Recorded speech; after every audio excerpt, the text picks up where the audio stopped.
Right, good morning. I believe it's morning. Is it morning? Don't know. It's Saturday morning. Which will make it the 12th. Is it the 12th?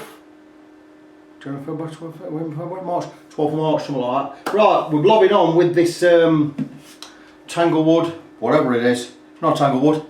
It's a vintage EY50-CS. John Holmby skews, made in Korea. If you remember this one, we've got some belly swell. Also got the top coming away from the sides there.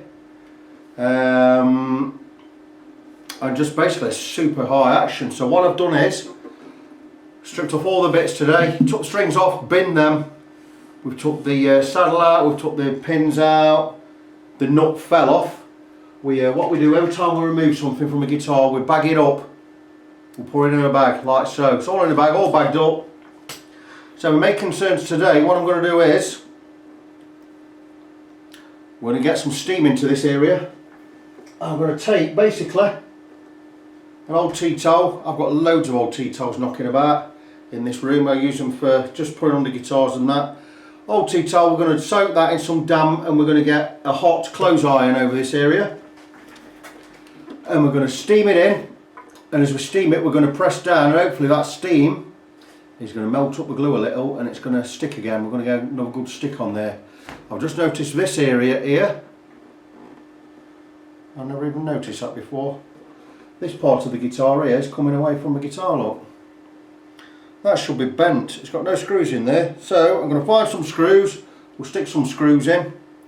We'll do that later. We're not going to do that today. Main concern is we're going to try and get some glue to stick. I'm not going to squirt any glue in there. I could get a bead of super glue right down this crack. If the steam effort doesn't work, we're going to get a bead of super glue down this crack, and what we're going to do is we're going to quickly clamp that in. The thing is, if I put super glue on there and clamp it in, whatever's holding that clamp is going to stick to the guitar, and I don't really want that. So we're going to go with the steam effort first. Then what we're going to do is I'm going to get some moisture into this top of this guitar. What we're going to do is we're going to get a plastic lid, you know, like off a takeaway pot, because this body is warped out in a few places. We're going to get a plastic takeaway top lid.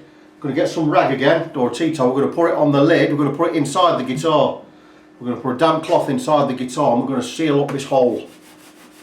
And then we're going to let the guitar sit for a couple of days. We're going to get a piece of wood over the top and the bottom. We're going to clamp the wood. And what we're going to do is this belly swell here, where it's swelled over, we're going to coax it back with some damp inside. We're going to coax it back to its original position just by using the moisture and the clamps. I'm not going to use any heat or anything, and that's all I can really do with that. What I have done this morning, I've had a tweak on my truss rod, which is inside there,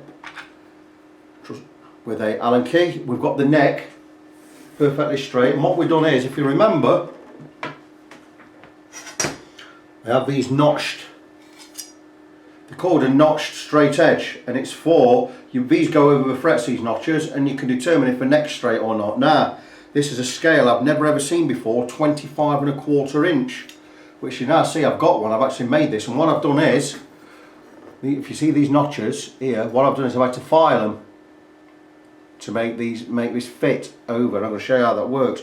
Good thing about this, I had two 25s. So I've used one of my spare 25s. That was now a 25¼ and a 24½, look. And I've got a 25½ there with 24¾ and I've got two more knocking about over there. The good thing about this now is get it to a 25¼ side. And what I can do is now, you see, I can actually now place this. This is what you do. You place it on the neck to get the neck. So we tweak the truss rod inside here. See where I am, tweak the truss rod, and it bends the neck one way or the other. And what we can do is then, you see, you get the neck dead straight, and the neck is now dead straight. Now what I'm going to do, now the neck is straight, is I can go and check, see if all these frets are level by using the fret rocker, which I'm going to do. And if any of these frets are high, I'm going to check now. We do 3 at a time, and if you get a rock, it means the middle one's high. And we'll do 3 at a time. Here's a high one. So I've got one there, I might have a couple. What I'm going to do is, if we get any high ones, here's another one. I file them down, just file the tops off them, polish them up. These really aren't bad at all. So the frets are actually straight, the level, which is a great thing. Got a couple we need to work on, no problem at all. Got a high one there. We've got about 4 or 5 high ones. I'll just whiz across with a file, and then I'll put the groove back in with my crowning file.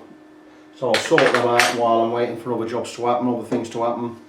We'll get some oil in the neck, and what we'll do is then we'll look and we'll see what happens with straightening this over a couple of days, and then we'll look at taking some wood off the top of this and taking some plastic off the bottom of the saddle, and we'll get that action lower.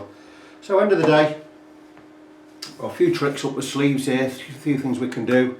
I'm going to crack on with it. I've got other guitars to be working on today, so I'm going to crack on with this, do what I can do on this, and I'm going to move the next one onto the production line, and we're going to blob on with it, because as you know, Saturday used to be my rest day, but it's not anymore. Sunday's my rest day because I spend half a day at church anyway. So I'm taking my rest day now as a Sunday because I'm only losing half a day's work. I've got a full day at this today. I've got 3 or 4 guitars I want to get on with today, so I'm going to crack on with it, and I'll be back later with an update.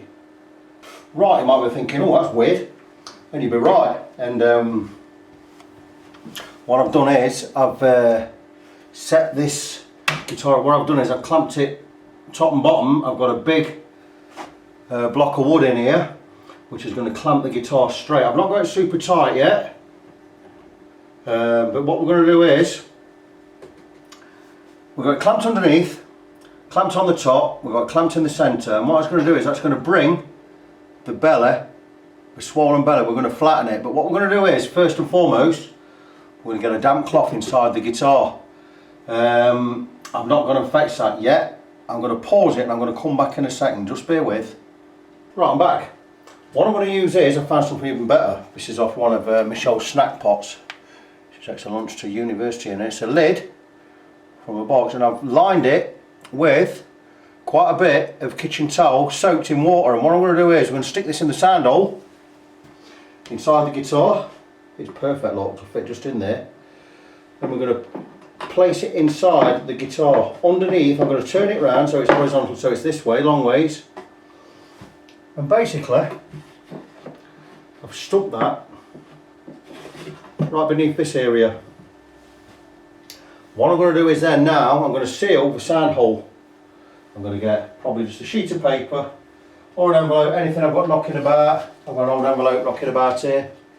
And I'm going to cover the hole, and I'm going to tape it all up. In fact, I'm going to do that right now. So what I'm going to do is I'm going to bring the camera in, see where we can get with this. Bring it a little bit closer. Not looking pretty good there.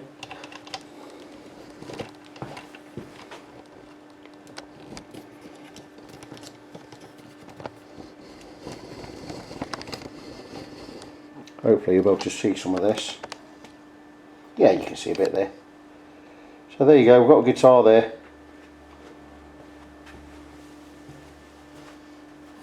Go inside the guitar.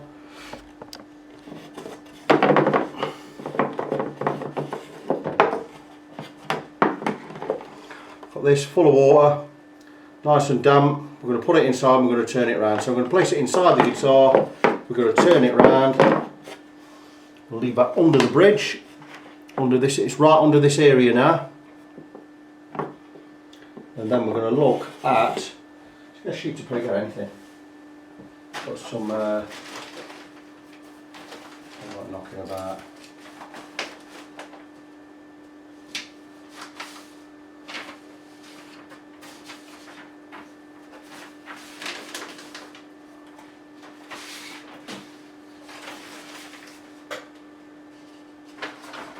There you go. We'll take some paper. We're going to seal the sound hole like so. So I've got it covered up. I'm going to take some 3M Scotch tape, low tack 3M tape like so. I'm going to cut some pieces off.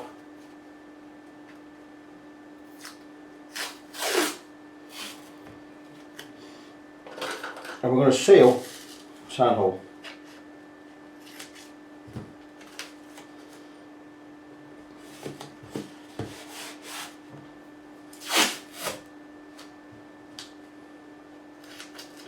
What we're going to do is we're going to leave this a few days, a couple of days, 48 hours. I'm going to put it aside somewhere, stick it on another bench, stick it under the bench, whatever.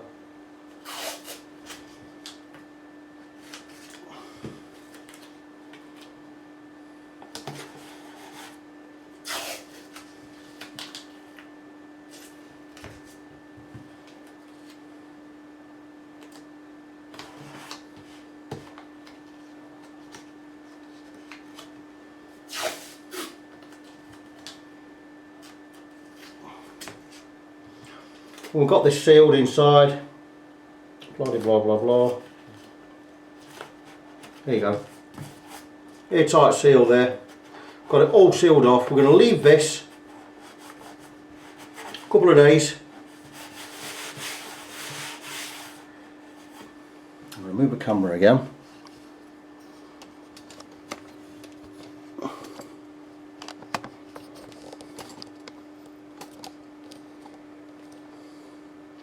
Right, the camera might be a little bit skew with. I'm going to leave this a couple of days now. I'm going to put it somewhere safe, somewhere different. We're going to let that moisture get into the top of the guitar. We're going to let it soak in, and what we're going to do is we're going to come in with these clamps and we're going to tighten these clamps. Give it another turn every day, or just every few hours. Go in there, get a couple of turns, couple of turns, couple of turns, and we're going to attempt to coax that bulge in the belly to flatten out. Now, I've done this job before successfully. I did it a few years ago, about 3 years ago, first time I did it successfully, and it's going to give us, you know, also, well, it's going to flatten out. If it doesn't flatten out completely, it's going to flatten out considerably. It's going to give us more to work with when we come to setting the action on this guitar. A couple of other things, like the saddle's going to, where it's bent forwards, and this is a neck end going up there. We're going to bring that back. What we're going to do is we're going to take some off the top of that. I've just noticed that there's a lot of wear on the frets down the other end of this guitar, which I didn't notice with the strings on. So what I'm going to do is I'm going to fill those slots. I'll come back to that area of the guitar in a few minutes, or when I've got the guitar turned around again, ready for moving, and I can show you pretty much what I don't want to be moving the camera. What I'm going to do is I'm going to stop the video now. I'm going to reset the camera. Try and get it all leveled out, and I'm going to turn the guitar around and I can show you much better what I'm on about and where we're at. I'm back in a minute. I'm back again with the camera in a more familiar position. Right, again, I'm going to turn the camera on the guitar. I've turned the guitar around now so we can see where we are, and I'm going to bring you into this. I'm going to highlight this area on the neck here, which I didn't notice before, and I particularly want to centralise this section. Now then, isn't it amazing how God works and how things work when, for instance, I'm going to zoom in, look at these areas here. Now these are deep grooves. Now the strange thing is, and I say how God works in mysterious ways, I had one of my own guitars like this with deep grooves in. I didn't notice this with the strings on because I thought it was just wear and it was just the paint, but it's not, we're actually deep grooves. I just had a guitar with the same problem as this, and I filled in these deep grooves just using some dust and super glue. What I do is I'll get some super glue and I'll squirt some super glue in these grooves and I'll sprinkle it with rosewood dust, and what I'll do is the dust will sink into the super glue and it'll set rock hard, and then what I do is I just file across it and flatten it out. I'm going to do that with this. Just amazing how that's come about. I've actually only done this job for the first time ever 2 weeks ago, and now it needs doing again on this guitar. So, what a great thing. So I'm not worried about that. I would have been if I'd have seen that before and I'd not done my job. I'd have said to Lorraine, you know what, get a new guitar. You know, but I'm not going to do that now. I'm going to actually fill that in. So there'll be another few quid on labour costs on this. I'll talk to Lorraine about it, see where she wants to go with it. I think if we can keep the repairs on this guitar, if we can get this guitar, if we can get another 5 years out of this guitar and I keep it under round about no more than 70 quid, I'd imagine work on this I'd have been charging something like, if it were anyone else, if it wasn't the church, I'd have been charging 125 quid to get this guitar right. And you might be looking at yourself thinking, maybe I'm better off getting a new guitar. I'll talk to Rin about it, see what she says. If I can keep it down to around about 60 quid, I think she'll be well happy with that. She can get 4 or 5 years back out of the guitar. There's no reason why that can't be the case. I've just seen there's more damage on the input where the electronics are. I'm going to have to fill the old holes because the holes have got too big. So again, more stuff cropping up all the time. But when all said and done, I think we're going to be alright with this. Anyway, that's it. I'm going to blob on, I'm going to do what I can do, and I'm going to move on because I've got other guitars today. So I'll come back with an update when there is one.